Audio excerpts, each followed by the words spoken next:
Welcome to Good Goodbyes, the Funeral Facts podcast. We are really glad you found us. In this podcast, me, Simon, a funeral director, And me, Tina, I'm an independent celebrant. we're going to discuss all things funeral in an informal space to demystify what happens when we say goodbye. Based on your questions and queries, Si and myself are two industry professionals that are going to chat through the hows, whats and wherefores. We actively work in the funeral industry in Devon in the UK. So, we hope you enjoy the episode ahead. Welcome to Good Goodbyes.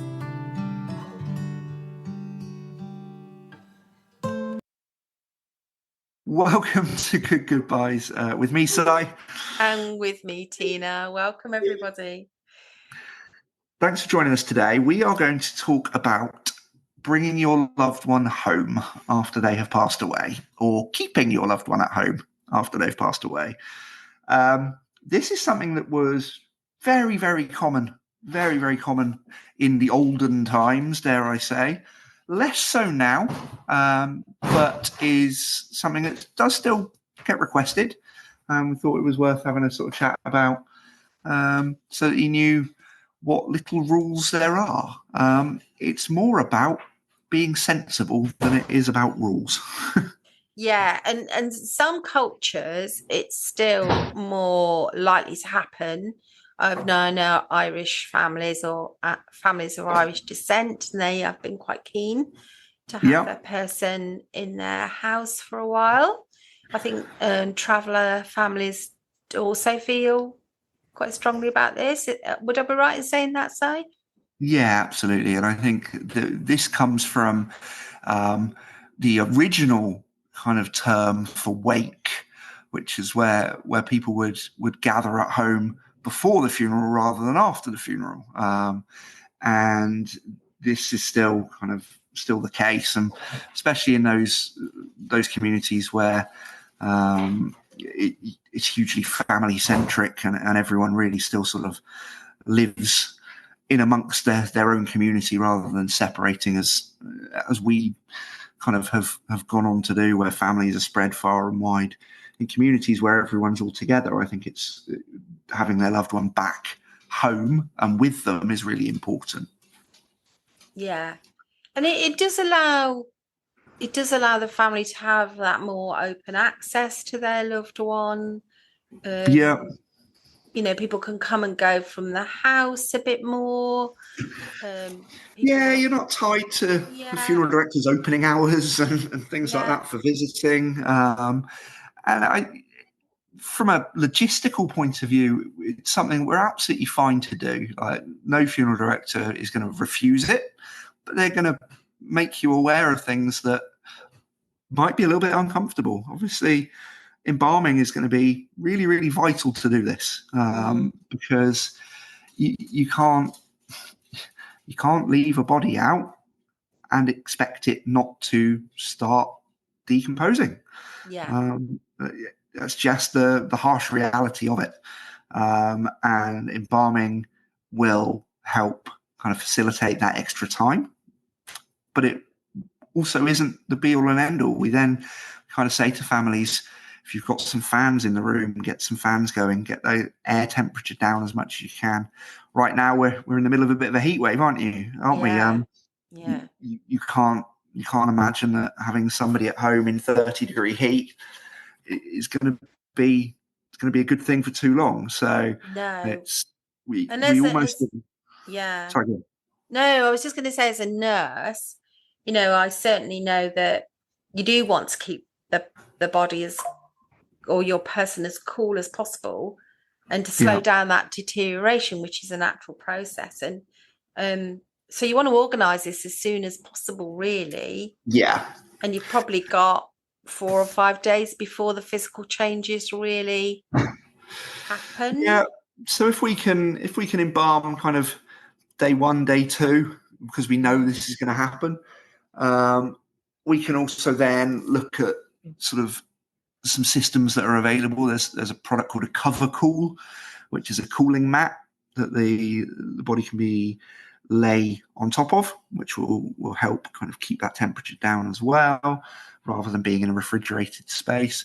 There are things out there to kind of help with this, but it's knowing this early on. If you're coming to your funeral director a week, 10 days afterwards and say, we want mum home now. Okay, night before the funeral maybe, but it's not going to be 3, 4, 5 days worth of doing that. Yeah. And actually the night before is an interesting one to bring up at that point. A lot of people do have that, do have their loved one home the night before the funeral. And it's the same in church. Sometimes we will take the deceased into church the night before. Again, quite Catholic heavy, that I will say. But certain other sort of religious communities would like the deceased in church the night before. So yeah, that's not so much a big deal. But if you're having someone at home for multiple days or the entire lead up to the funeral, then there's things that have to be done. Yeah. And if you're the family, I would say think about where you're going to put the person. So practical stuff like not in direct sunlight, in one of the most spacious rooms you have. Yeah. Don't overcrowd the space. If people come to visit, don't have a room full of people, because that's more humidity and breathing and all of these things will impact. So just be kind of thoughtful about that. And, you might want to turn the heating off, depending what time of year it is. And you just have to think about those little bits and pieces, really. Yeah, all these considerations to be made. And it's little things like the logistics of getting in the door.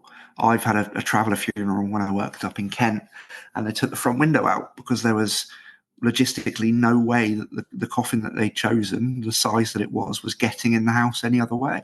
Yeah. You think about your house and you've got lots of right angles to get into doorways, and that's not so easy when you've got a solid 6-foot structure to get around that corner. And there are just some considerations to be made there. It's a nice idea to have mum upstairs in bed, but how are we going to get back upstairs and then back down? And you want it to be a positive thing. You don't want this to be a something that gives you bad memories of getting in and out and scratch the coffin or whatever it might be. So just give it some consideration.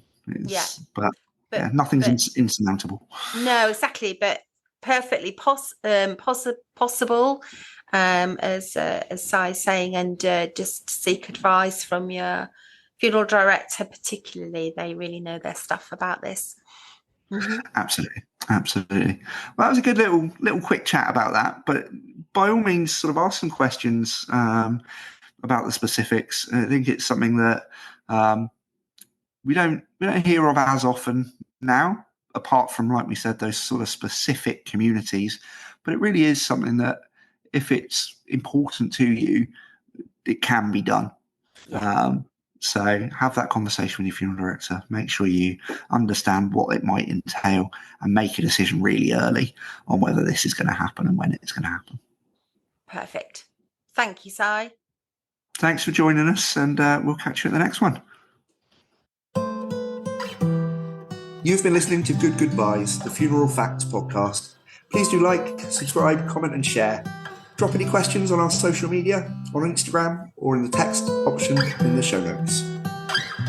Sai and I are qualified professionals, but we always advise our clients to seek any additional support from medical practitioners if they need to. And we hope you enjoyed this episode. Stay well and be kind to one another.